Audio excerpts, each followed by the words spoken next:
Bonjour à toutes et à tous. Heureux de nous retrouver ensemble et de pouvoir parler du Seigneur Jésus et de parler de sa parole. Comme il me semble vous l'avoir annoncé dans le message précédent, si je ne l'oublie pas, j'ai prévu de vous parler de l'Église. Le titre de mon message, c'est « Pourquoi l'Église ?» ou « Pourquoi les assemblées ?» Alors nous allons voir ça ensemble, avec la parole de Dieu bien sûr, et je voudrais livrer toutes les choses qui sont sur mon cœur dans ce moment où nous partageons ensemble pour vous dire que c'est important. Quelques versets, le premier qui est tout simple, où Jésus fait pour la première fois allusion à l'Église. Dans Matthieu 16, 18, il parle avec l'apôtre Pierre, et il dit « Et toi, je te dis, tu es Pierre, et sur ce roc, je bâtirai mon église, et les portes du séjour des morts ne prévaudront point contre elle. » On sait que ce verset, certains s'en sont servis avec une certaine ambiguïté, mais qu'il y a une différence entre Pierre, le caillou, et Jésus, qui est le roc, le rocher, c'est-à-dire le terrain de granit, indestructible et imbougeable, qui est le Christ. Et bien sûr, on sait que l'Église, elle est bâtie sur Jésus et pas sur l'apôtre Pierre spécialement, bien qu'il y a un petit jeu de mots et un petit peu d'humour, je pense, dans la bouche du Seigneur, puisque c'est quand même Pierre qui a ouvert la porte de la bonne nouvelle de l'Évangile en le prêchant, rempli du Saint-Esprit, pour la première fois, qui a permis la naissance de l'Église. On viendra sur ce texte d'ailleurs, à tous les Juifs qui étaient là présents et dont 3000 se sont convertis. Et puis pareil, le Seigneur s'est servi de Pierre, rempli du Saint-Esprit, pour prêcher la première fois devant un grand nombre de païens rassemblés dans la maison de Corneille, qui ont eux aussi été remplis du Saint-Esprit, qui se sont repentis et qui a fait la naissance dans l'Église, dans le monde des non-juifs. Donc on comprend, quand on connaît toutes ces choses, eh bien on comprend pourquoi le Seigneur a pu parler ainsi. Alors je voudrais, avec vous, autour de cette parole, répondre à plusieurs questions selon ce que je pense et que nous puissions bien sûr ensuite, et que vous puissiez ensuite y réfléchir. Alors, pourquoi l'Église ? D'abord, je vais vous parler un petit peu de l'Église universelle. L'Église universelle, beaucoup en parlent, et c'est pas la grande religion de ce monde, hein, on le sait, quand on parle de l'Église universelle, c'est le nombre de croyants nés de nouveau, qui ont rencontré Jésus comme leur sauveur, qui le connaissent et qui constitueront l'épouse de Christ.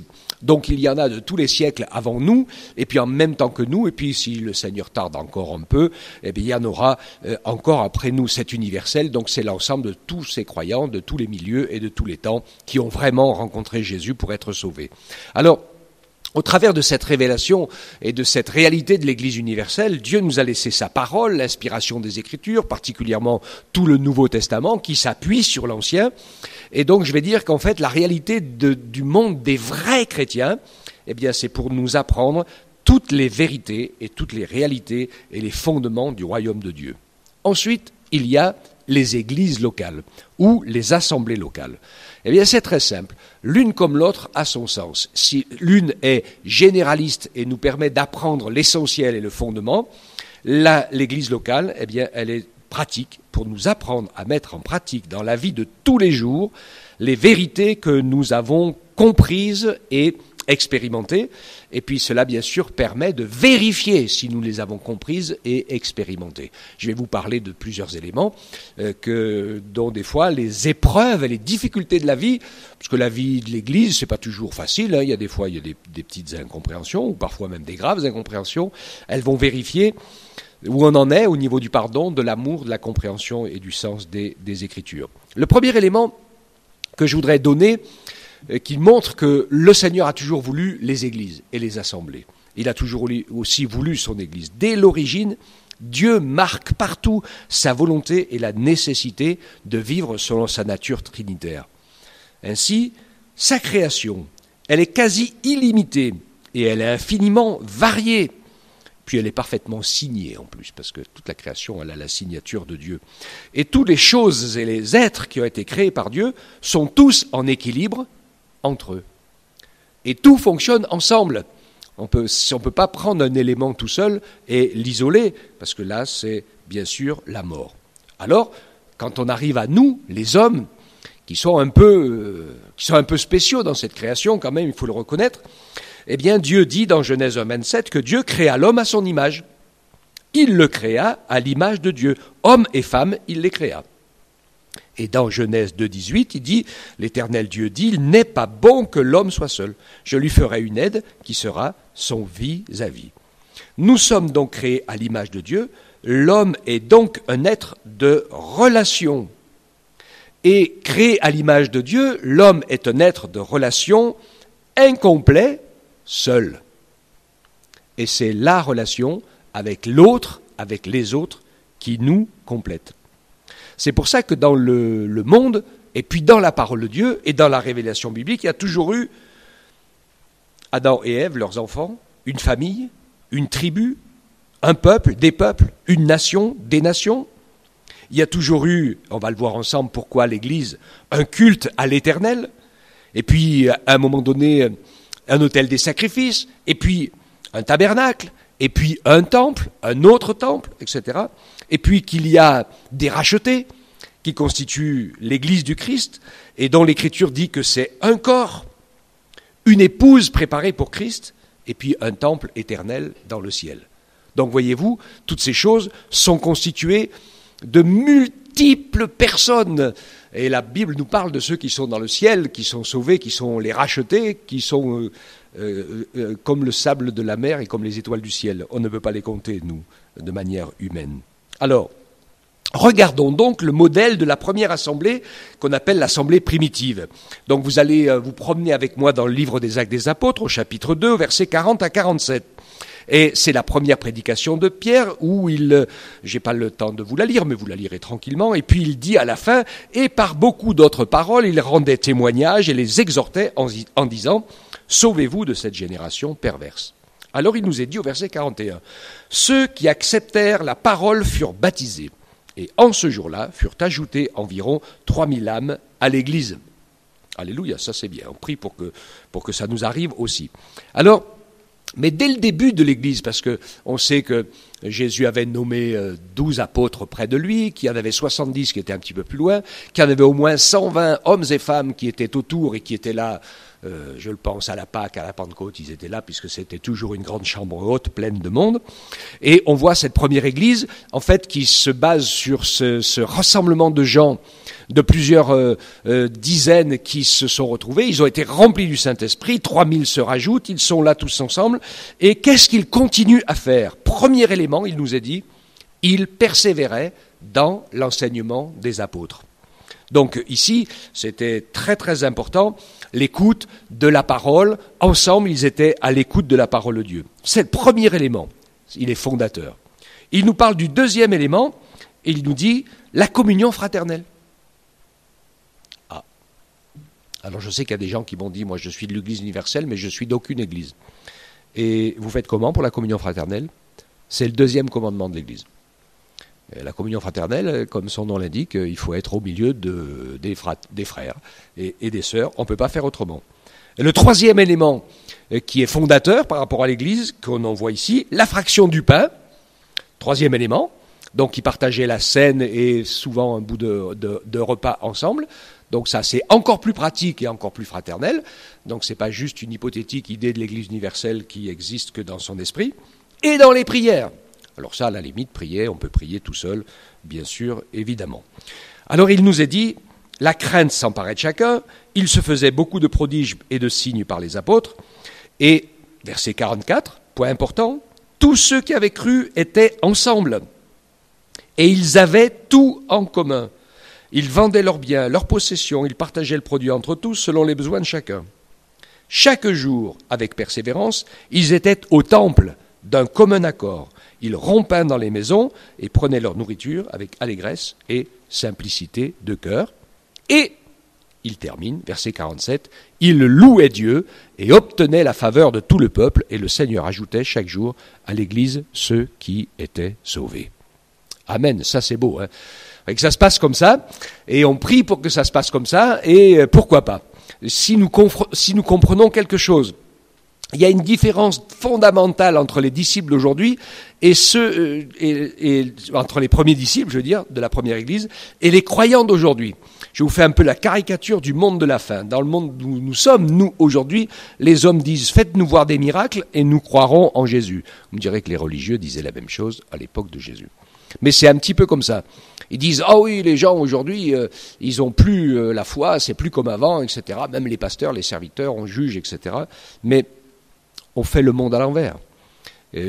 Comment les réveils sont-ils arrivés à la fin de notre siècle, du siècle dernier? Pardon, parce qu'on est dans le début du suivant. Comment les réveils sont arrivés? Eh bien, ce sont des groupes d'hommes et de femmes, dans plusieurs pays, en même temps ou différés, qui se sont retrouvés, comme les premiers chrétiens, dans la prière, dans le jeûne, dans la recherche de Dieu, dans la présence de Dieu, et qui ont supplié le Seigneur de faire quelque chose. Et le Seigneur a agi et a répondu de manière puissante et de manière spirituelle. Donc nous, aujourd'hui, on voudrait des preuves, mais on ne veut pas s'engager. Les disciples de la première Église, eux, ils suivaient Jésus. Ils se donnaient tout entier à lui. Et alors, le Saint-Esprit pouvait faire au milieu d'eux toutes sortes de miracles. D'accord? C'est cette différence fondamentale. Aujourd'hui, on attend de voir pour croire. Eux, ils ont cru, ils se sont donnés. Comme Jésus s'est donné pour nous, eux aussi se sont donnés en entier, et le Saint-Esprit les a bénis puissamment. Ils travaillaient à l'unité. Alors ça, c'est les relations. On va voir ensemble. Ils se rassemblaient. Matthieu 18, 20. Car là où 2 ou 3 sont assemblés en mon nom, je suis au milieu d'eux. 2 ou 3 rassemblés au nom du Seigneur. Ils se rassemblaient.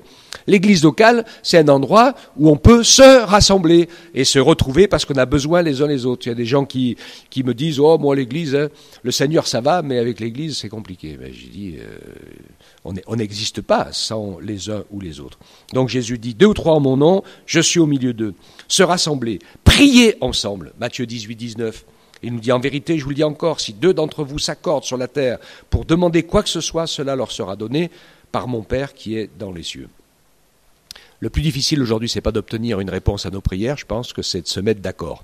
C'est ça certainement qui est certainement le plus compliqué. Et donc, ensemble, dans les relations, pour travailler à l'unité, nous allons aussi, et c'est nécessaire, vivre les expériences du pardon. Matthieu 6, 12.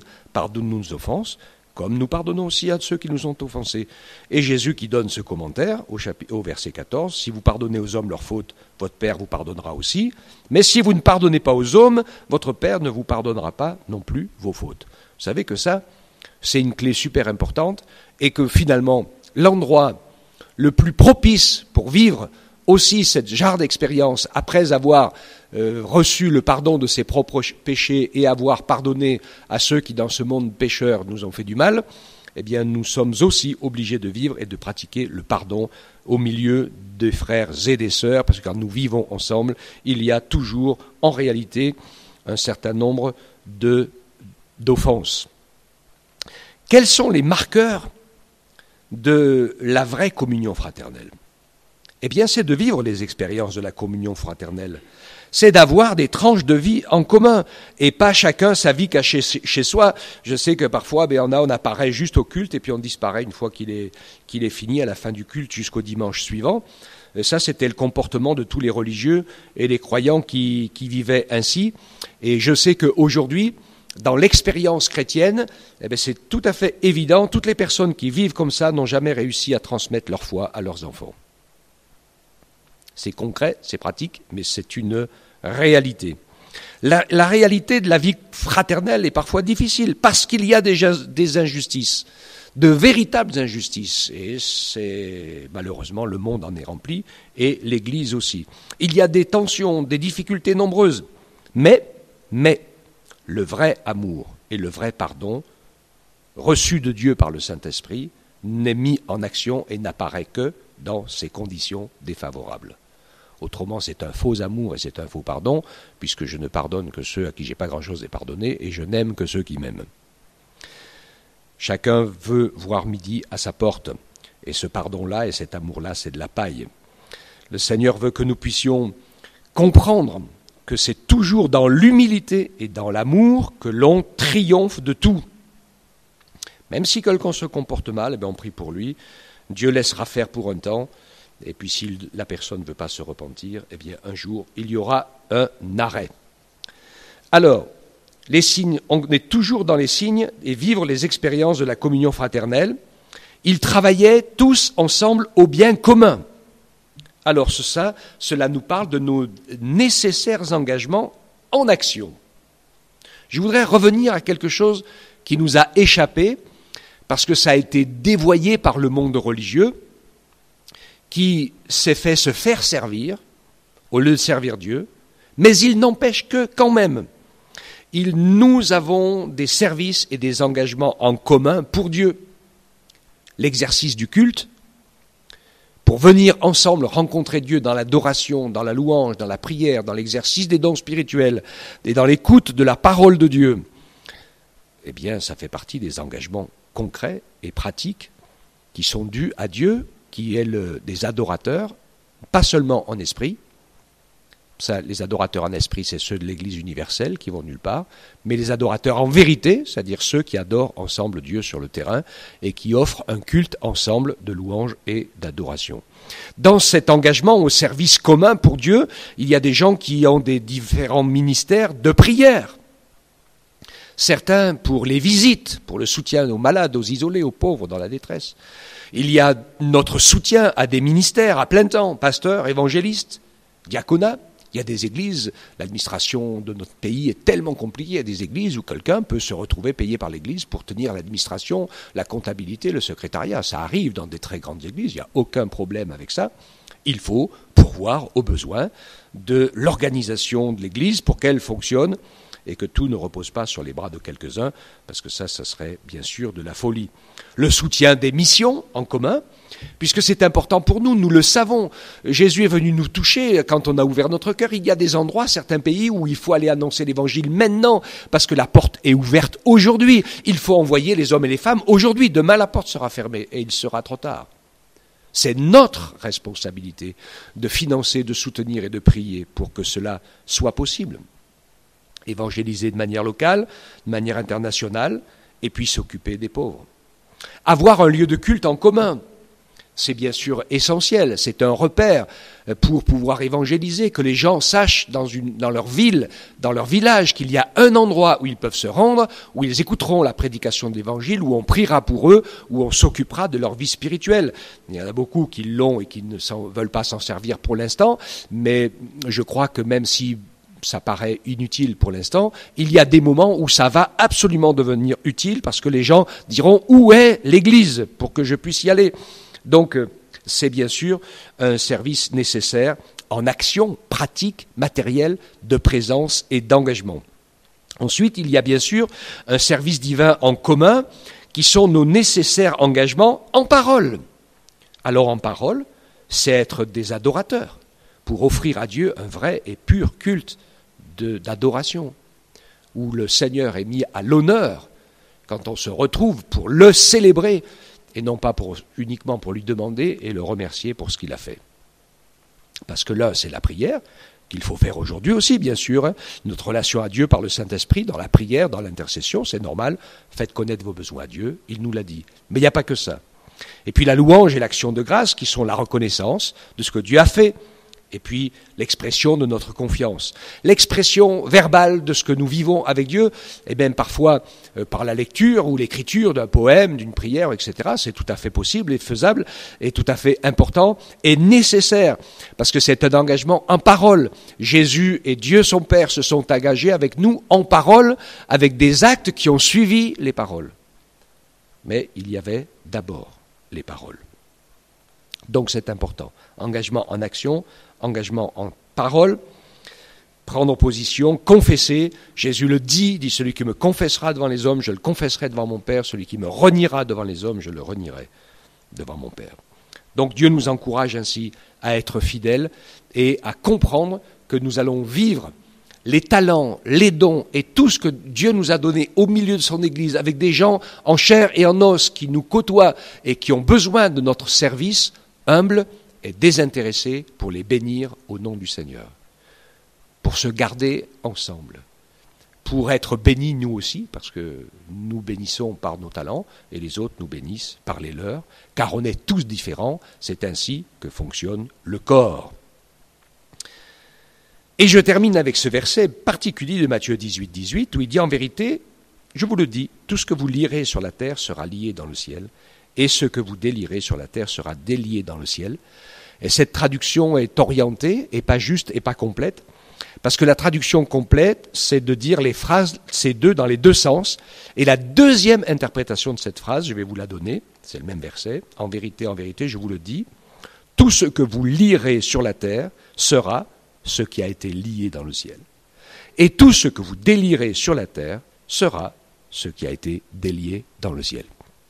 Donc dans ce verset, nous voyons qu'il y a le Seigneur qui est à l'écoute de nos paroles, de nos prières, d'une vraie vie de pardon sincère et d'humilité. Et puis il y a l'Esprit de Dieu qui veut faire des choses précises au travers de nous, Église. Et l'Église, là où nous sommes à Guéret, eh bien le Seigneur veut y faire un certain nombre de choses. C'est pas celle-là qu'il veut faire dans une autre Église où il veut travailler d'une manière complètement différente. C'est pour ça qu'il est essentiel pour chacun d'entre nous d'être à l'écoute du chemin dans lequel le Seigneur veut nous entraîner de vivre. Dieu veut nous permettre ainsi d'exercer l'amour qui est lié à la vérité, bien sûr, pour que nous puissions exercer cet amour les uns pour les autres. Et c'est ainsi que le monde verra que nous sommes les disciples de Jésus, c'est ce qu'il nous dit dans Jean 13, 35.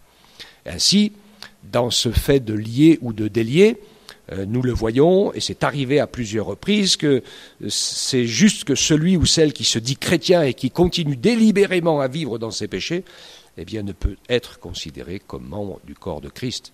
Et là, l'Église le lit et le retient jusqu'à ce qu'il y ait repentance. Et s'il y a repentance et changement de vie, alors la relation spirituelle est rétablie. Et donc Dieu nous encourage dans ce sens-là, et il veut nous aider dans l'autre sens, quand c'est le Saint-Esprit qui nous envoie pour prier pour quelqu'un, pour annoncer le message à quelqu'un. Eh bien c'est l'annonce de ce message et la prière qui va libérer, chasser les ténèbres, et qui va faire sortir cette âme de la prison ou ce corps de la maladie pour le ramener à la réalité. Les deux sont tout à fait vrais, mais nous voyons combien il est important de pouvoir développer une vie fraternelle réelle, concrète, matérielle, prière, spirituelle, dans un lieu précis, avec des gens précis, où Dieu nous conduira, et que nous puissions devenir ainsi humblement des sujets de bénédiction et de soutien pour que l'œuvre de Dieu avance, pour que nos enfants et nos petits-enfants voient le modèle d'un engagement concret, parce que c'est la seule chose que eux ils voient, nos enfants, nos ados, nos petits-enfants, c'est pas les belles paroles qui sortent de notre bouche, et les grandes théories et les grandes théologies, ce qu'ils voient, eux, c'est ce que nous faisons et ce que nous vivons de manière pratique, ensemble dans l'Église et aussi à la maison. C'est important, c'est vrai que là aussi, il y a du travail à faire. Que Dieu nous bénisse, mes frères et mes sœurs. En toute simplicité, assez rapidement, je vous ai brossé un petit peu le tableau du pourquoi des assemblées de l'Église du Seigneur Jésus, et vous pouvez comprendre, et c'est logique, que le Seigneur veut que ce chemin soit nécessaire et que nous le parcourions, parce que sinon une fois que nous serons sauvés, eh ben, il nous prendra avec lui et il nous amènerait au ciel. C'est donc qu'il y a une expérience essentielle, fondamentale d'apprentissage, de mettre en pratique la parole de Dieu, d'aimer, de pardonner, de faire grâce, de servir, d'adorer, de prier, de partager la parole. Ces choses sont essentielles, elles sont pour nous, les hommes, à l'image de Dieu, les mêmes choses que Dieu a faites à notre égard, à chacun, et il nous appelle, nous aussi, à les vivre de manière matérielle, physique, spirituelle et concrète. Que Dieu vous bénisse, qu'il vous encourage, qu'il vous permette de rencontrer le lieu physique, là où Dieu veut que vous soyez, parce que quand vous serez dans cet endroit-là, eh bien, il vous bénira, il vous inspirera, et vous serez un sujet humble et fidèle de bénédiction pour tous ceux qui sont autour de vous. Que le Seigneur vous accorde sa grâce. Soyez tous bénis dans le nom de Jésus. Amen. Te bénissons, Seigneur, nous t'adorons, te rendons grâce. Je veux te prier pour tous ceux qui ont écouté ce message ce matin, pour qu'ils puissent vraiment le comprendre, l'accepter, même si des fois ça contrarie un peu nos idées personnelles. Mais ce qui est important, c'est pas que nous soyons d'accord avec nous-mêmes. Ce qui est important, c'est que nous soyons d'accord avec toi, ce que tu veux, Dieu, ce qui te plaît, ce qui t'est agréable. Et nous savons que l'objectif final, c'est que nous puissions humblement passer toute l'éternité ensemble, tous ensemble, dans le ciel pour toujours, alors on comprend qu'il est plutôt intéressant que nous arrivions à nous entendre alors que nous sommes encore imparfaits dans un monde limité pour que nous soyons rendus capables de vivre tout cela pendant tout le temps. Oui Seigneur, merci pour ta grâce, pour ta sagesse, parce que ça c'est une mesure de sagesse, de vérifier que ce que nous confessons, eh bien nous sommes bien en train de le vivre et que nous ne nous trompons pas nous-mêmes en nous racontant des petites histoires. Fais en sorte, Seigneur, que nous devenions des disciples fidèles, que nous te servions ensemble, que nous prenions soin les uns des autres et que nous ayons une réelle vie avec des choses en commun à partager, à vivre et à soutenir pour ton œuvre. Que ton nom soit béni et glorifié, Père. Au nom de Jésus. Amen.